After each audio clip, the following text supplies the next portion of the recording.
السلام علیکم ورحمۃ اللہ وبرکاتہ۔ اعوذ باللہ السمیع العلیم من الشیطان الرجیم من ہمزہ ونفخہ ونفثہ۔ بسم اللہ الرحمن الرحیم۔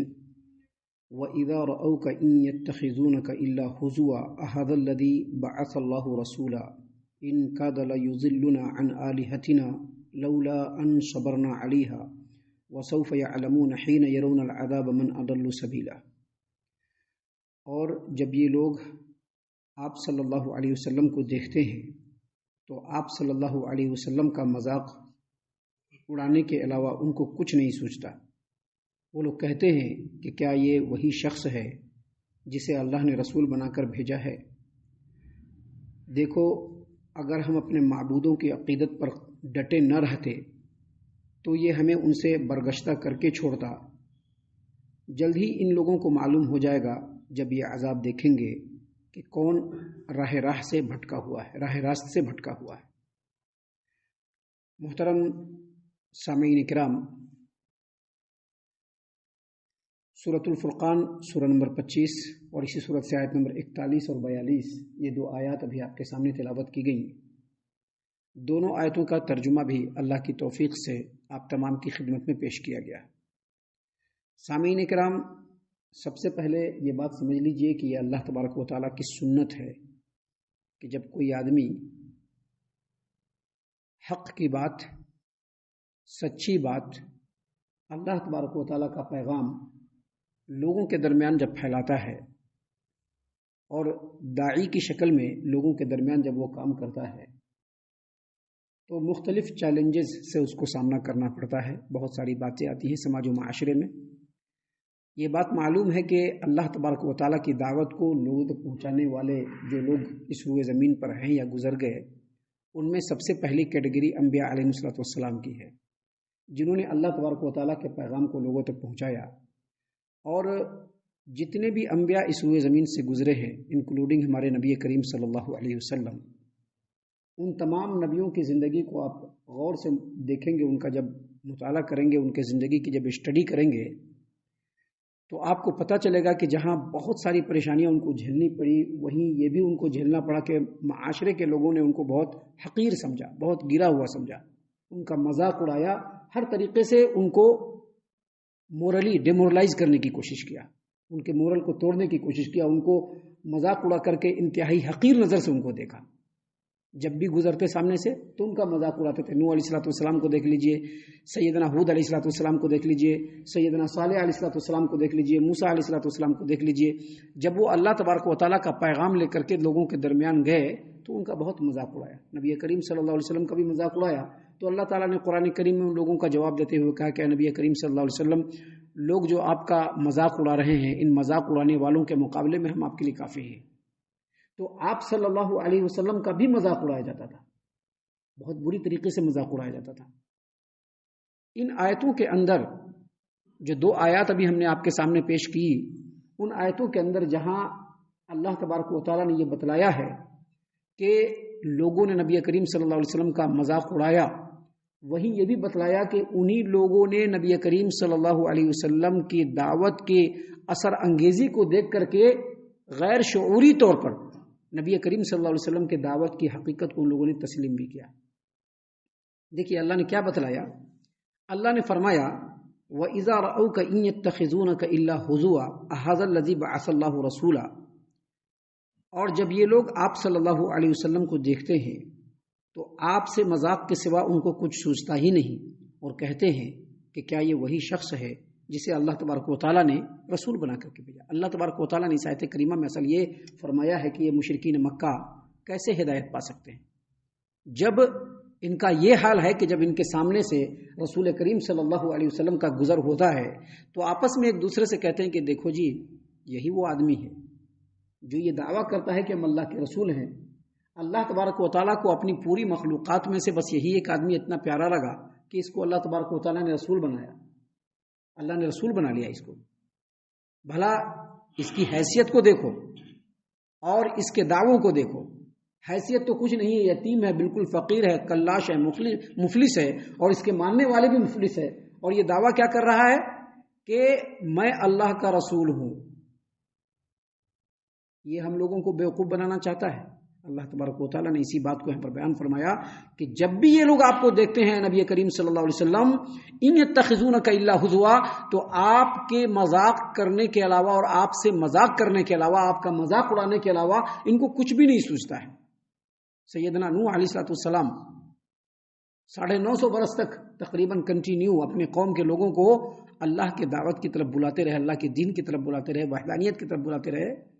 لیکن جب اللہ تبارک و تعالیٰ نے ان کو کہا کہ اب یہ لوگ ماننے والے نہیں ہیں، آپ جو ہے ایک کشتی بنائیے، تو کیا کہتے تھے کشتی بناتے ہوئے؟ یہ بڈھا سٹیا گیا ہے، کہیں پر دور دور تک پانی کا نام و نشان نہیں ہے، اور یہ لگا کشتی بنانے کے لیے، مذاق اڑا رہا ہے۔ کہتے تھے کہ اس کی کیا حیثیت ہے، اس کے ماننے والے سارے کے سارے بالکل رذیل اور ردی قسم کے لوگ ہیں، اور یہی جو ہے رسول بنا پھرتا ہے۔ ویسے ہی نبی کریم صلی اللہ علیہ وسلم کو جب بھی دیکھتے تو مذاق اڑانے کے علاوہ کچھ بھی نہیں سوچتا تھا، اور کہتے تھے کہ کیا اسی آدمی کو رسول بنایا اللہ تبارک و تعالیٰ نے؟ کیا یہی رسول بنانے کی حیثیت کا ہے؟ ہم لوگوں کو یہ کیا بیوقوف سمجھتا ہے؟ ہم لوگ اس کے جال میں پھنسنے والے نہیں۔ دیکھیے اگلی آیت میں کیا کہتے تھے وہ لوگ؟ وہ کہتے تھے وہ لوگ کہ ان کاد لیضلنا عن آلہتنا لولا ان صبرنا علیہا وسوف یعلمون حین یرون العذاب من اضل سبیلا۔ وہ لوگ کہتے کہ اگر ہم اپنے معبودوں کی عقیدت پر ڈٹے نہ رہتے پوری ثابت قدمی سے، تو یہ ہمیں اپنے معبودوں سے بھٹکا دیتا تھا، ان کی عقیدت سے بھٹکا دیتا تھا۔ آگے اللہ نے فرمایا کہ جلدی ان لوگوں کو معلوم ہو جائے گا جب یہ عذاب دیکھیں گے کہ کون راہ راست سے بھٹکا ہوا ہے۔ اصل میں اس آیت کریمہ میں اللہ تبارک و تعالیٰ نے جو فرمایا اس کا مقصد یہ ہے کہ وہ لوگ جہاں نبی کریم صلی اللہ علیہ وسلم کا مذاق اڑاتے، وہیں یہ بھی کہتے کہ یہ جو نبی ہے، جو اپنے آپ کو نبی کہہ رہا ہے، اس کی باتوں میں ایک خوبی ہے۔ خوبی کیا ہے کہ جب یہ لوگوں کے سامنے اللہ کی بات کو بول کر کے بیان کرتا ہے اور اپنا کلام جب پیش کرتا ہے تو وہ کلام اتنا پر اثر اور اثر انگیز ہوتا ہے کہ بڑے بڑے اس کی بات میں پھسل جاتے ہیں۔ ہم لوگوں کی بات ہے کہ ہم لوگ تو اپنے معبودوں کی عقیدت کے اوپر مضبوطی سے جمے ہوئے ہیں، وگرنہ یہ جو بولتا ہے اس میں جادو کا اثر ہے۔ جو بھی سنتا ہے بڑے بڑوں کے قدم پھسل جاتے ہیں اور وہ اس کے جال میں پھنس کر کے اس کے پیچھے چل پڑتا ہے۔ لیکن ہم لوگوں کا معاملہ اس سے الٹ ہے۔ ہم لوگوں کا معاملہ کیا ہے کہ ہم لوگ اپنے معبودوں کے عقیدت کے اوپر ڈٹے ہوئے ہیں۔ لاکھ ہم لوگوں کو بول رہا ہے، لاکھ ہم لوگوں کو سمجھا رہا ہے، ہم لوگ سمجھنے کے لیے ریڈی نہیں۔ اب دیکھیے یہ دو طرح کی بات کیا مشرکین مکہ نے۔ اس کی تفسیر میں مفسرین نے کہا ہے کہ یہ لوگ نبی کریم صلی اللہ علیہ وسلم کی دعوت سے اس قدر بخلائے ہوئے تھے کہ خود ایک مرتبہ ایک بات کہتے اور دوسری مرتبہ اسی بات کی تردید کرتے تھے۔ پہلے وہ لوگ کیا کہتے تھے کہ اس میں تو کوئی خوبی نہیں ہے، اس کو اللہ تبارک و تعالیٰ نے رسول کیسے بنا لیا؟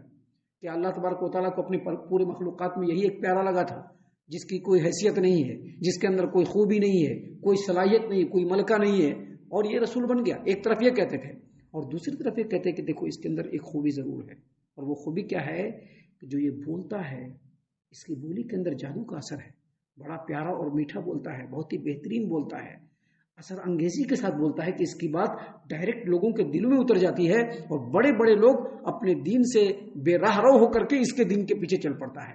ہم لوگ جو ہے بڑے مضبوطی سے جمے ہوئے ہیں، وگرنہ ہم لوگوں کو بھی بھٹکا سکتا تھا، اپنے جال میں پھنسا سکتا تھا۔ یہاں پر یہ جو دو طرح کی بات مشرکین مکہ نے کیا، ان دونوں باتوں کو سامنے رکھیں گے تو کچھ باتیں واضح ہو جاتی ہیں۔ پہلی بات واضح یہ ہوتی ہے کہ مشرکین مکہ نے جو یہ کہا کہ اس کی بات کے اندر وہ اثر انگیزی ہے، وہ زور ہے، وہ قوت ہے، دلائل کی جو مضبوطی ہے، اس کو سن کر کے سامنے والا کہیں نہ کہیں ان کی باتوں سے متاثر ہو کر کے اس کے دین پر چلاتا ہے۔ بڑے بڑے لوگ، اس سے یہ پتہ چلتا ہے کہ نبی کریم صلی اللہ علیہ وسلم کے اندر اللہ تبارک و تعالیٰ نے وہ خوبی دی جو رسول کی رسالت کے لیے جن خوبیوں کی ضرورت ہے، ان تمام خوبیوں کو اللہ تبارک و تعالیٰ نے نبی کریم صلی اللہ علیہ وسلم کے اندر دیا۔ یہ پہلی بات۔ دوسری بات، نبی کریم صلی اللہ علیہ وسلم لوگوں کے سامنے جو باتیں پیش کرتے تھے وہ اس انداز میں پیش کرتے تھے کہ پہلے ان باتوں کو عملی شکل میں اپنے اندر اتارتے تھے، خود اس پر عمل کرتے تھے اور لوگوں کے سامنے پیش کرتے تھے، جس کی وجہ سے لوگ اس کو فوراً ایکسیپٹ کرتے تھے۔ یاد رکھیے گا، ایک داعی کے لیے ضروری ہے کہ جب وہ دعوت کے میدان میں ہے تو جو پیش وہ کر رہا ہے اس پر وہ خود عمل کرنا ہے۔ اگر وہ عمل نہیں کرے گا اور لوگوں کو بولے گا تو اس سے لوگوں کے اوپر کچھ بھی اثر نہیں ہونے والا ہے، چاہے وہ داعی عالم دین ہو، چاہے وہ داعی عام آدمی ہو۔ جو بھی لوگوں کو دعوت دے رہا ہے، دعوت دینے سے پہلے وہ چیز اس کے اندر ہونا چاہیے۔ اگر ہم دین اسلام کی دعوت دے رہے ہیں تو جہاں تک ہماری استطاعت ہے ہم دین اسلام کے اوپر قائم رہ کر کے تب لوگوں کو دعوت دیں۔ ابھی خود ہمارے اندر دین اسلام نہیں ہے اور ہم لوگوں کو دعوت دیں گے تو فائدہ نہیں ہوگا اس کا۔ نبی کریم صلی اللہ علیہ وسلم مشرکین مکہ کی بات سے جو دوسری بات ثابت ہوتی ہے وہ یہی کہ آپ صلی اللہ علیہ وسلم اللہ کی بات کو اس انداز میں پیش کرتے تھے کہ پہلے اس بات پر خود عمل پیرا ہوتے تھے اور عمل پیرا ہو کر کے تب لوگوں کو بتاتے تھے، جس کی وجہ سے عام آدمی آسانی سے نبی کریم صلی اللہ علیہ وسلم کی دعوت کو قبول کر کے دین اسلام میں شامل ہو جاتا تھا۔ اور تیسری بات ان کی باتوں سے جو ثابت ہوتا ہے وہ یہ کہ دلائل کے میدان میں مشرکین مکہ مات کھا چکے تھے۔ وہ کیا کہتے کہ ہم لوگ تو اڈگ ہیں اپنے معبود کے عقیدے، اصل وہ اڈگ نہیں تھے بلکہ ہٹ درمی میں تھے۔ سب بات سن رہے تھے، دلائل کو بھی سن رہے تھے، ساری چیزوں کو سن رہے تھے، سننے کے بعد ان کے پاس کوئی جواب نہیں تھا تو ہٹ درمی اور ضد پر پڑ گئے، جس کی وجہ سے انہوں نے اللہ تبارک و تعالیٰ کے دین کو، نبی کریم صلی اللہ علیہ وسلم کی تعلیمات کو قبول نہیں کیا۔ اس سے یہ بھی پتہ چلتا ہے کہ اگر حق کو قبول کرنا ہے تو ضد اور ہٹ درمی کو چھوڑنا پڑے گا۔ ضد اور ہٹ دھرمی چھوڑیں گے تبھی حق قبول کر پائیں گے، اگر ضد اور ہٹ دھرمی پر پڑے رہیں گے تو کبھی بھی حق اور سچی بات ہمارے دلوں کے اندر نہیں اتر سکتی۔ ہم اللہ سے دعا کرتے ہیں کہ اللہ تعالی ہم تمام کو ان تمام باتوں کے اوپر خوب غور و فکر اور تدبر کرنے کے ساتھ ساتھ ان باتوں پر عمل کرنے کی بھی توفیق عنایت فرمائے، آمین۔ اللہ تعالی ہم تمام کو صحیح معنوں میں پکا سچا مومن مسلمان بنائے، اللہ اور اس کے رسول صلی اللہ علیہ وسلم کی اطاعت و فرما برداری کرنے والا بنائے، صحابہ کرام رضی اللہ عنہم کے طریقے پر چلنے والا بنائے، جنت الفردوس میں جگہ عطا فرمائے۔ اے اللہ ہم تمام کو جہنم سے پناہ دے، اے رب العالمین ہم تمام کو جہنم سے پناہ دے، اے مالک الملک ہم تمام کو جہنم سے پناہ دے، آمین یا رب العالمین۔ وما علینا الا البلاغ المبین۔